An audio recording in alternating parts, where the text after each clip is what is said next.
Hello, good morning to everyone. আজকে আবার একটা নতুন ব্লগে শুরু করছি।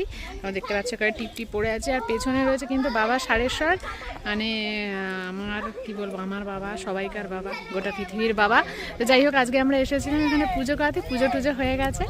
এই যে আছি, হ্যাঁ, এই যে মুনাইও এসেছে, আর এই যে আমার ভাইও এসেছে, আর এই দেখো আমার মাও এসেছে। সবাই মিলে এসেছি, অনেকক্ষণ আগে এসেছি। পুজো টুজো দেয়া কমপ্লিট হয়ে গেছে। তোমাদের একটু মন্দিরটারও দর্শন করিয়ে দিই। ভেতরে নিয়ে যায় এলাও না, তাই দূর থেকে করাচ্ছি। এখানে আছে বাবা সারেশ্বর, এখানে আছে বাবা শৈলেশ্বর। তোমরা একটু প্রণাম করে নিও, আর কমেন্ট সেকশনে লিখে দিও ওম নমঃ শিবায়, ঠিক আছে? এরপরে আবার কয়েকটা জায়গায় একটু যাব, সেখানেও শিবের মন্দির যাব একটু বেড়াতে। তো যাই হোক, সেটা তোমাদের সাথে একটু শেয়ার করে নিলাম। আর এই হলো, কখনো বিষ্ণুপুরে এলে সারেশ্বর মন্দিরে আসবে।